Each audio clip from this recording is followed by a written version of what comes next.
Okay, picture this. Someone just insulted you, right in front of everyone.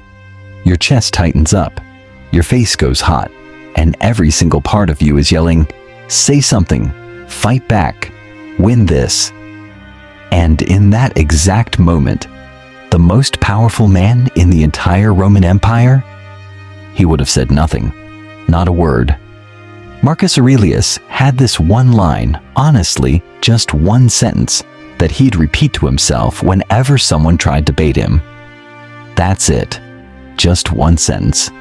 And somehow, it disarmed people faster than any insult ever could. So today, I'm handing you that exact sentence. And by the time this video's over, trust me, you won't lose another argument to your own temper again.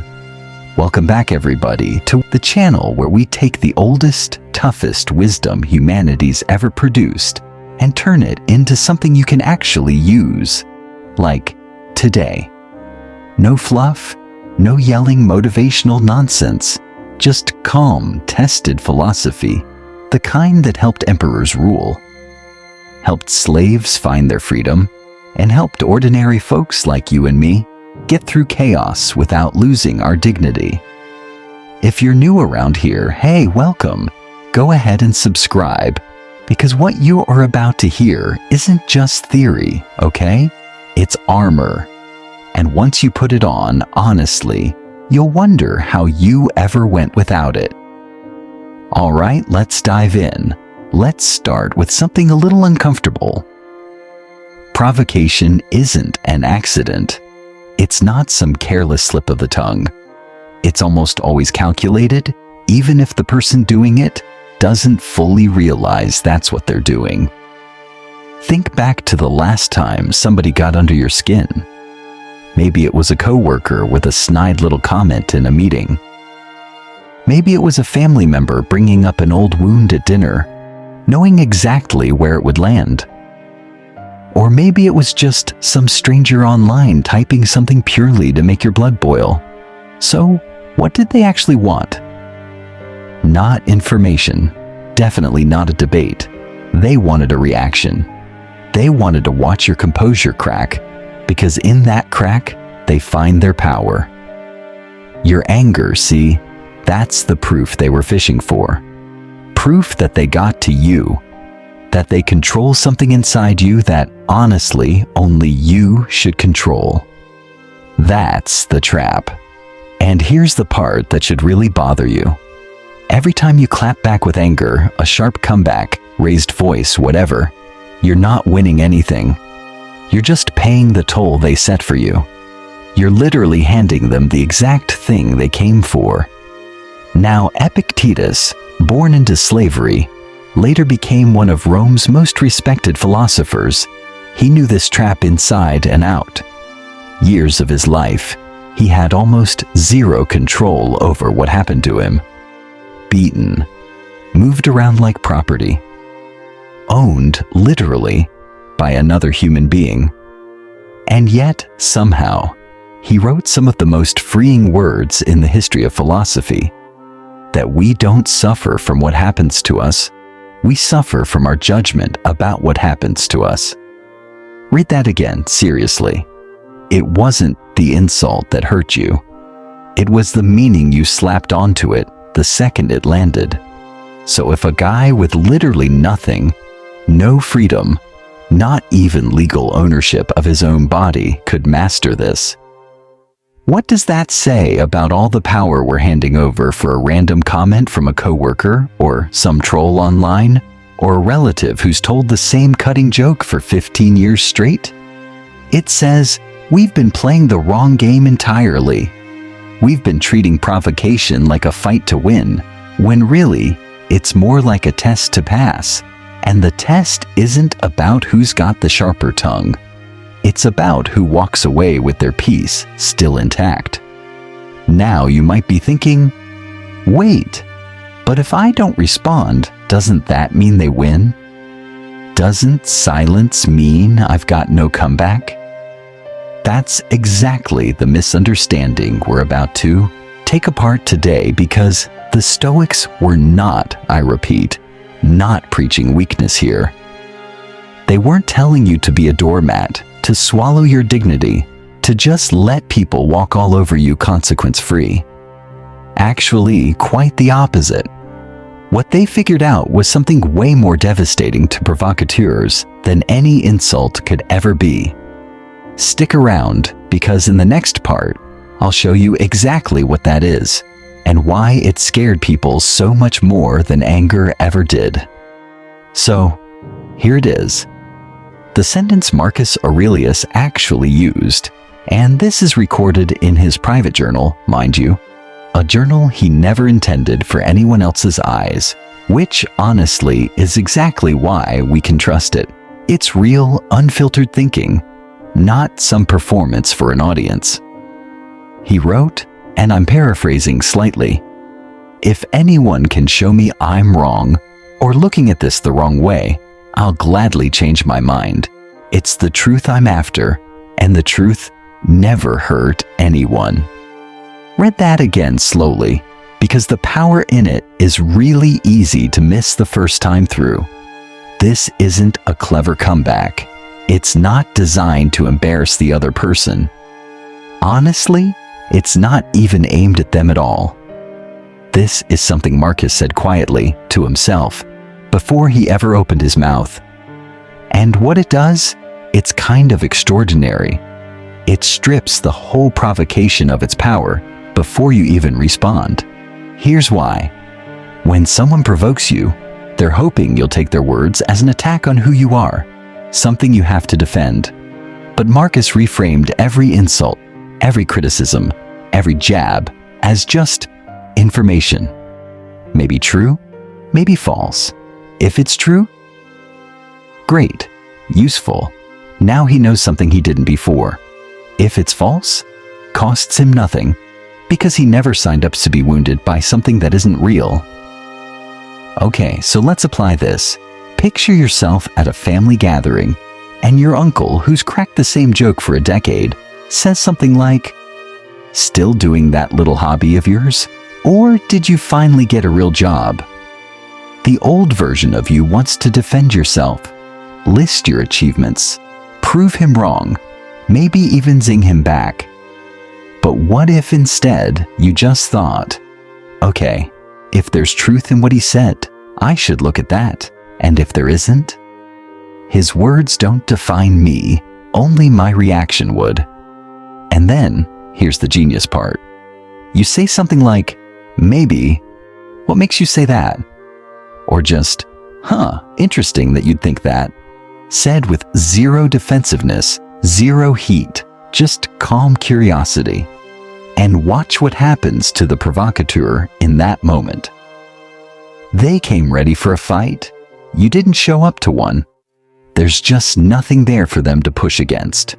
Whatever energy they were counting on to escalate things, it's simply not there. Most people faced with that deflate almost instantly. Some even get a little embarrassed because suddenly their whole move looks exactly like what it was. An attempt to get a reaction, exposed in broad daylight. This is what I mean when I say Stoic silence was never weakness. It was honestly one of the most disarming weapons a human being has access to. Anger validates the attacker. Calm questions dismantle them. Now Seneca, in his letters to Lucilius, described anger as a kind of temporary madness, this state where we hand our reason over entirely to whatever provoked us. He wrote that no other emotion is more eager to flex its full force, and none needs to be reined in more. And that's precisely because anger's sneakiest trick is convincing you it's powerful, while it's actually turning you into the most predictable, most controllable version of yourself. Sit with that for a second. The angrier you get, the more predictable you become. The provocateur knows exactly which buttons to push, because, well, you've basically handed them a map to your buttons. Calm, on the other hand, is unreadable. It gives them nothing to work with. So this sentence isn't really about winning an argument at all. It's a tool, a reminder in the heat of the moment that you actually have a choice about what role you're going to play in this whole exchange, and that the most powerful role available to you is simply not taking the bait. But look, I know what some of you are thinking right now. Okay, sounds great in theory, but what about when the provocation is actually severe? Not just a joke at dinner, but something genuinely cruel, genuinely unfair?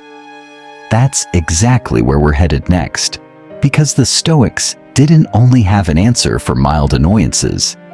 They had an answer for the worst provocations you could possibly imagine. So let's talk about real stakes here. Not a snide dinner comment. Betrayal at the absolute highest level a person can experience. In 175 AD, while Marcus Aurelius was off dealing with a health crisis so serious that false rumors of his death had already spread across the empire, one of his most trusted generals, a guy named Avidius Cassius, declared himself emperor. This is someone Marcus personally elevated, trusted with entire legions, and the moment he thought Marcus was dead or dying, he tried to grab the throne. This is provocation on a scale almost none of us will ever face. Betrayal soaked in ambition, dressed up as opportunity, and it came from someone who owed his entire career to Marcus's trust in him. So how did Marcus react? Well, historical accounts say that when he learned about the revolt, he didn't erupt into some vengeful fury. Apparently, he told his soldiers and advisors that he hoped he'd get the chance to forgive Cassius, to look him in the eye, ask him simply why he did it, and then offer mercy. He's recorded saying he didn't want anyone killed over this if it could possibly be helped, and that he grieved the whole idea of civil war more than he feared any threat to his own throne. Before Marcus could even act on any of that, though, Cassius was killed by his own soldiers, who maybe sensed which way the wind was blowing. And when his head was brought to Marcus as a trophy, the ultimate provocation really, an invitation to celebrate revenge served, Marcus refused to even look at it. He had it buried, denied the soldiers the reward they were expecting, and extended mercy to Cassius's family and to the cities that had backed the rebellion. Just think about what restraint at that level actually takes. This wasn't a guy incapable of anger. This wasn't someone without the power to enact total, brutal revenge. He commanded the single most powerful military force on the planet. Every justification, every resource, every opportunity to make a brutal example out of anyone involved, and he chose not to. Not because he was weak, not because he didn't feel the sting of betrayal. He almost certainly felt it deeply, but because he'd spent decades training his mind to ask one question before reacting to anything at all. What does this cost me if I let it control my actions, versus what does it cost me if I don't?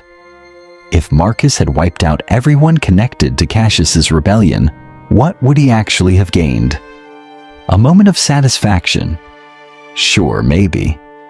But he'd have confirmed the exact fear that Rome's allies and enemies alike carried, that emperors rule through fear and revenge instead of justice and reason. He'd have spent his moral capital on a fleeting feeling. Instead, by choosing restraint, he did something way more powerful. He made his enemy's whole rebellion look small and petty compared to his own response.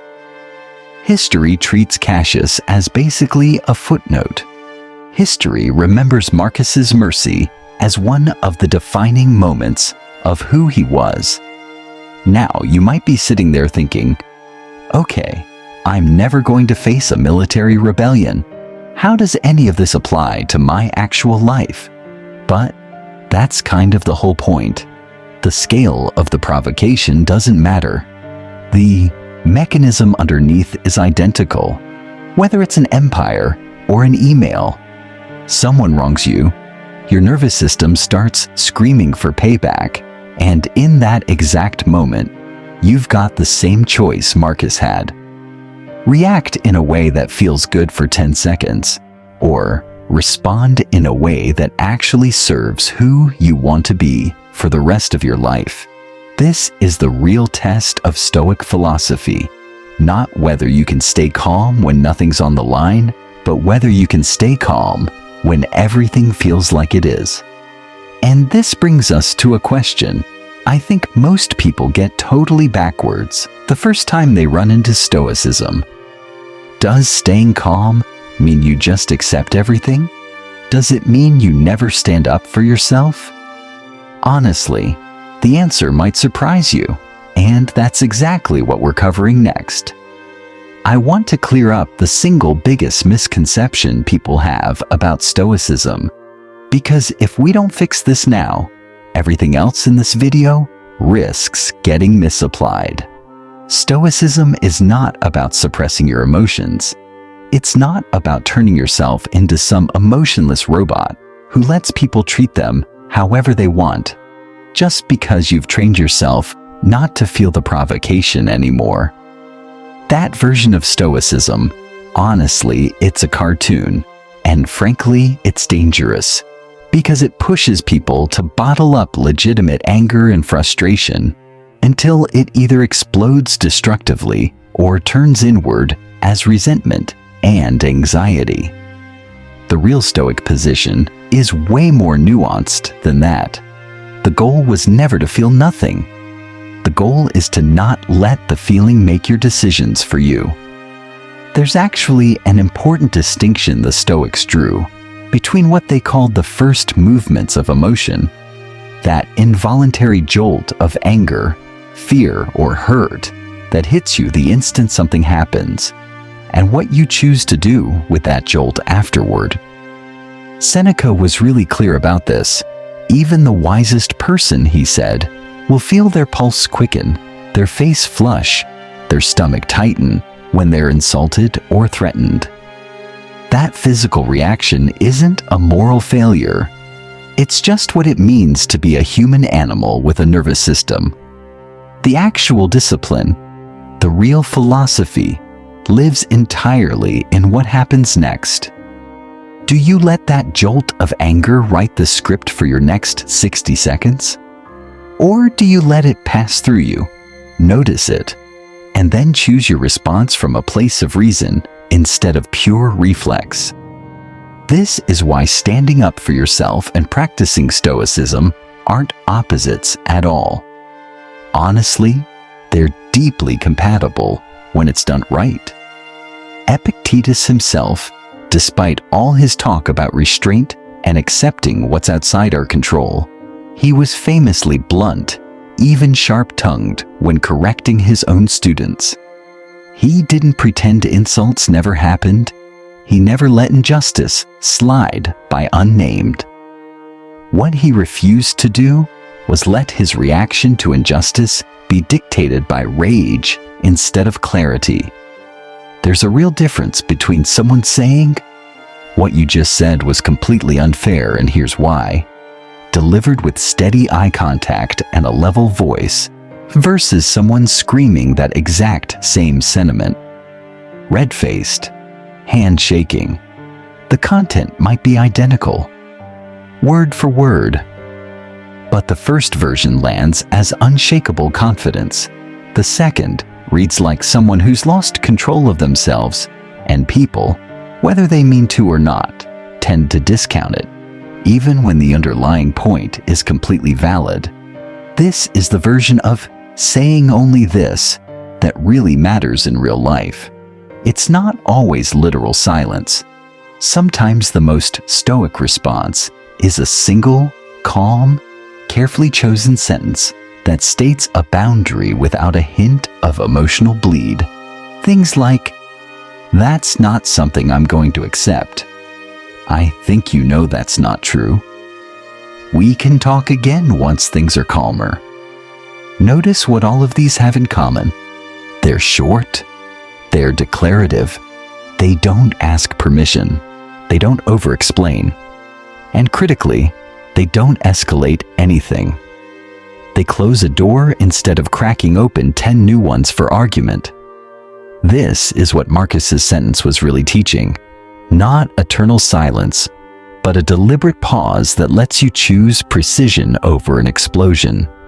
So if you've ever worried that practicing Stoic calm will turn you into someone who just absorbs mistreatment forever, let that fear go. Honestly, what we're building today doesn't ask you to disappear. It asks you to show up with so much command over yourself that nobody can manipulate you into being some version of you that you don't even respect. And speaking of command over yourself, there's a specific mental tool the Stoics used, almost like a rehearsal, that got them ready for these moments before they ever actually happened. It's one of the most practical techniques in the whole philosophy, and it's exactly what we're covering right now. Here's something almost nobody tells you about composure. It isn't some personality trait you're born with, while everyone else just isn't. It's a skill. And like any skill, it can be trained. Specifically, through a practice the Stoics called premeditatio malorum, the premeditation of adversity. The idea, honestly, is deceptively simple. Instead of waiting around for provocation to catch you off guard, you deliberately imagine it ahead of time, in detail, while you're calm, so that when it actually happens, you're not improvising your reaction for the very first time under pressure. You've already rehearsed it. Seneca wrote about this a lot in his letters. He warned against the kind of naive optimism that assumes everything will always go smoothly, that people will always be kind, that nobody will ever try to humiliate or provoke you. Instead, he suggested actively picturing specific difficult scenarios: the insult from a colleague, the betrayal from a friend, the unfair accusation from a stranger. Not to live in fear of these things, but to strip away their shock value ahead of time. And think about why this actually works on a purely practical level. Part of why provocation catches us off guard, why it triggers such an intense reaction, is because it's unexpected. Our nervous system treats the surprise itself like a kind of threat, on top of the provocation itself.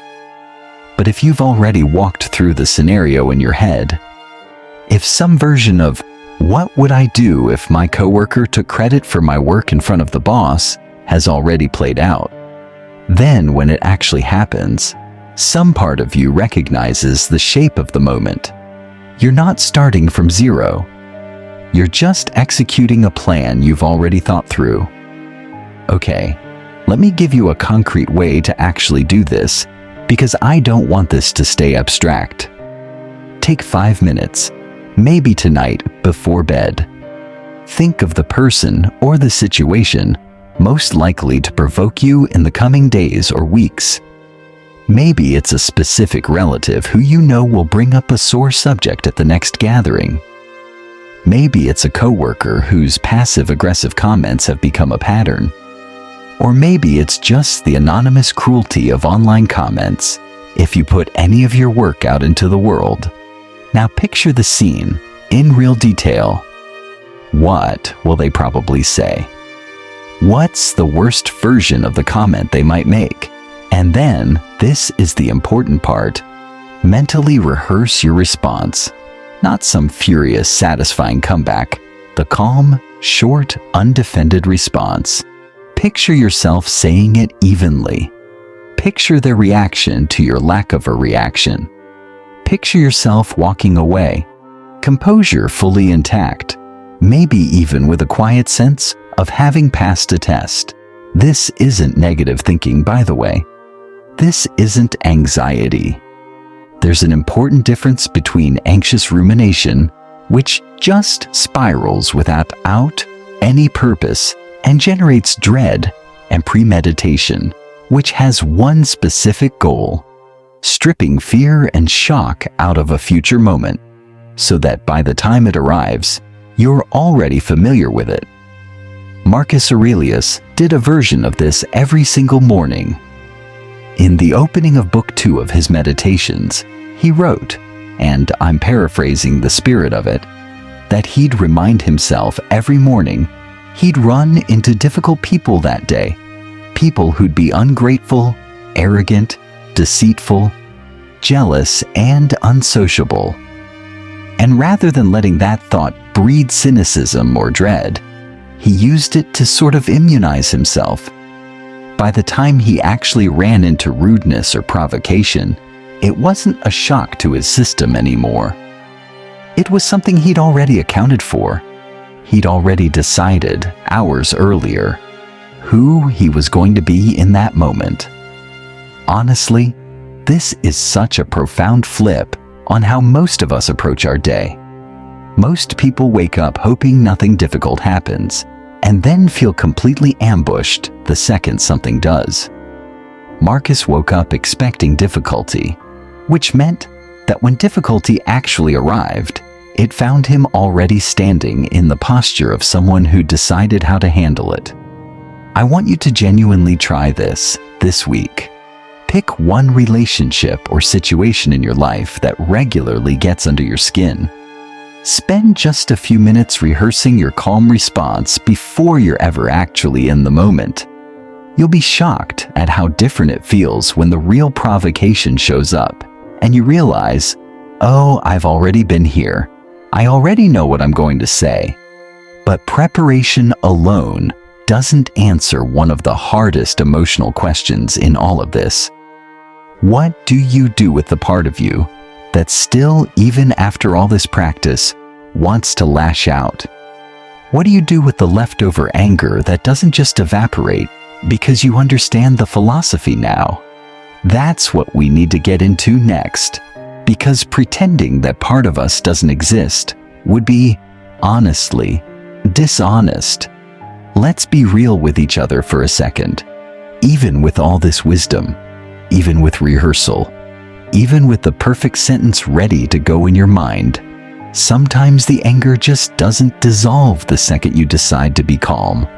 Sometimes you say all the right words, walk away looking composed on the outside, and inside you're still burning for hours afterward. That's normal. That's human. And the Stoics, despite their reputation for icy detachment, actually had a ton of compassion for this experience, because nearly all of them lived through real loss, real injustice, real humiliation themselves. Seneca's brother died. His political enemies forced him into exile and later forced him to take his own life. Epictetus lived as a slave for a big chunk of his life and likely endured real physical abuse. There's a tradition, possibly true, that his leg was permanently damaged by a master's violence. Marcus Aurelius buried multiple children, was betrayed by people closest to him, and ruled through one of the worst plagues in Roman history. These weren't men shielded from pain, handing out calm advice from some comfortable distance. They were men with every reason to become permanently bitter, and they chose, deliberately, and with real effort, not to. So if anger lingers in you after a provocation, even after you've handled the moment with outward composure, that doesn't mean you failed at any of this. It means you're human, and humans process things on a timeline that isn't always convenient. What the Stoics offer here isn't some way to instantly erase leftover anger. It's a way to make sure that leftover anger doesn't compound into something worse: resentment. Resentment is anger that's been allowed to move in and set up permanent residence. It's the difference between a bruise that heals and a wound you keep reopening every time you think about the person who provoked you. One practice that helps a lot here is something Marcus kept coming back to: examining whether the person who provoked you acted out of malice or out of their own confusion and suffering. He wrote that wrongdoers act the way they do because they genuinely don't know what's good or bad. They're operating from a distorted view, mistaking cruelty for strength or insecurity for superiority. This doesn't excuse their behavior. It doesn't mean you owe them forgiveness on demand or that you should call what they did fine. It shifts your relationship to the whole event from "this happened to wound me specifically" to "this happened because this person is in some way lost." That shift takes the provocation out of the realm of personal injury and puts it more into the realm of, honestly, weather. You don't take a hailstorm personally. You don't lie awake resenting the clouds. You just note that the storm happened, take whatever precautions make sense, and keep moving. This doesn't mean every provocateur deserves your pity, or that you should let people off the hook for genuinely harmful behavior. There's a real difference between understanding why someone acted poorly and excusing it with zero consequence. You can hold both: compassion for the confusion that drives cruelty, and firm boundaries that protect you from it happening again. And here's a practical technique for that lingering anger itself. Give it a container. Don't pretend it isn't there, but don't let it run wild forever either. Some people find it useful to set aside a specific, short window, maybe 10 minutes that evening, where they let themselves fully feel, even articulate, the anger. Maybe write it down exactly as it is, totally unfiltered. And then, when that window closes, they deliberately shift attention elsewhere. This isn't suppression. It's containment. You're not pretending the feeling isn't real. You're just refusing to give it unlimited access to your whole day. Hey, if you're finding this useful so far, this would be a great moment to drop a comment down below telling me about a time you wish you'd had this kind of mental prep before a provocation caught you totally off guard. I read every single one honestly, and some of the stories you all share teach me just as much as any ancient text does. Now there's one more layer here, and I think it's the most important part of the whole video, because it finally answers the question of why any of this matters in the first place. Why does it matter whether you respond with composure or with rage? What's actually on the line? That's where we're headed next. Here's the deepest truth buried in everything we've covered today, and I really want you to sit with this one. Every time you respond to provocation with the exact same energy it was delivered in, matching insult with insult, rage with rage, you're not protecting yourself.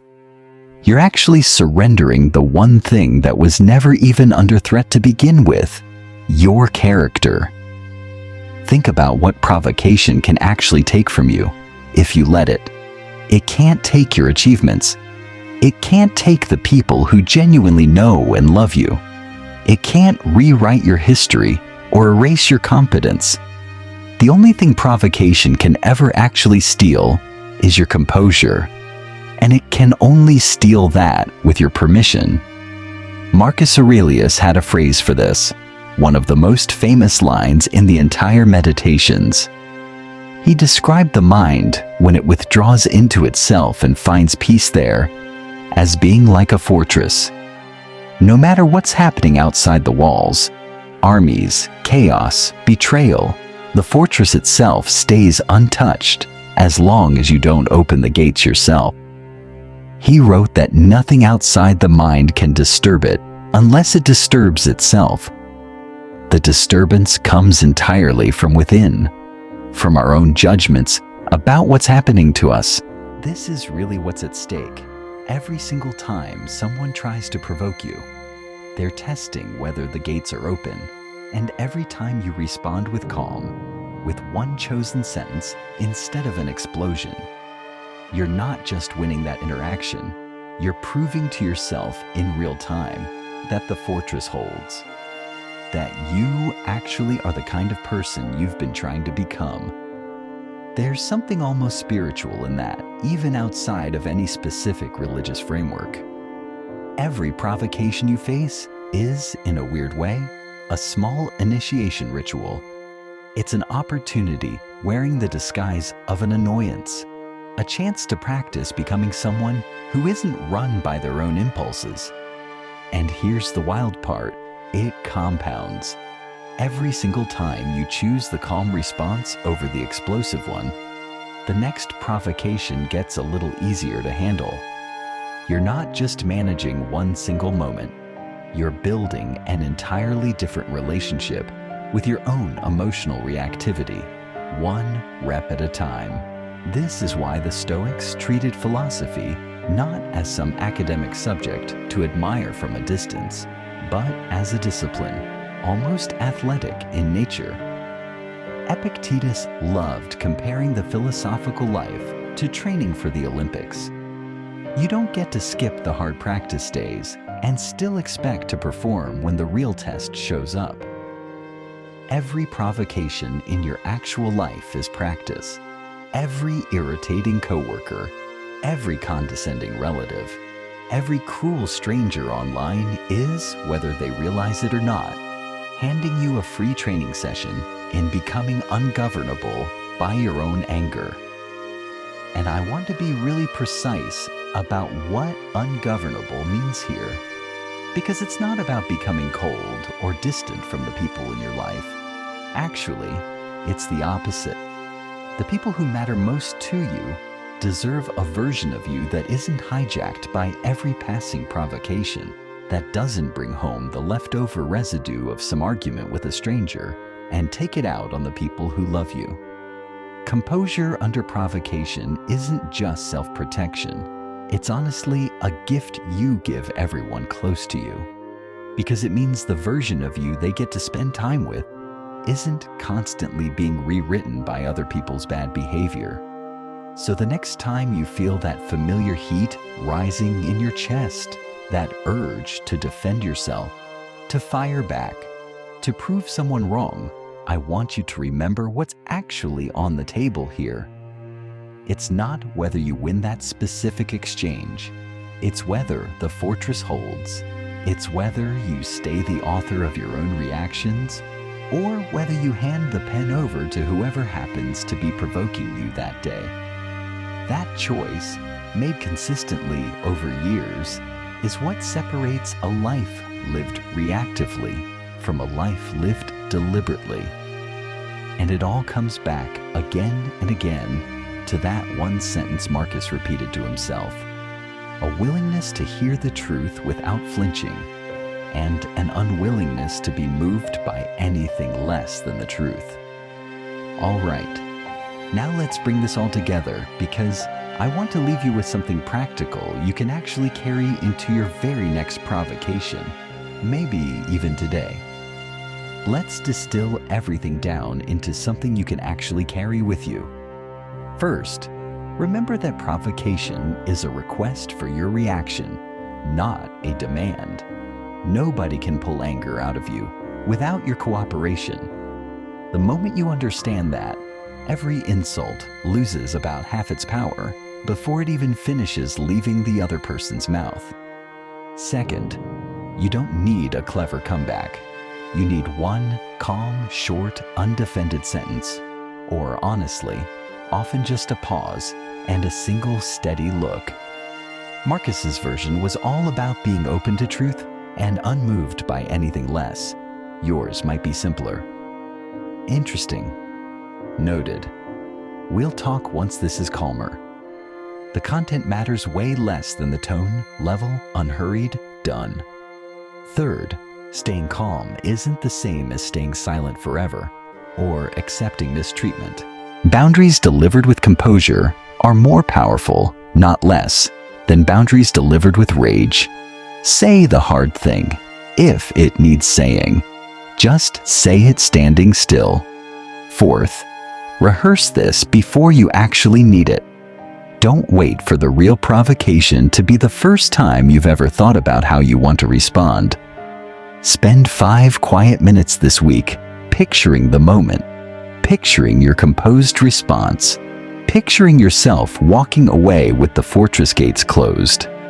And fifth, When the anger lingers afterward, because sometimes, honestly, it will, give it a container, not a permanent home.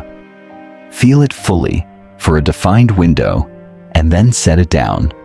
You're not obligated to carry today's provocation into tomorrow.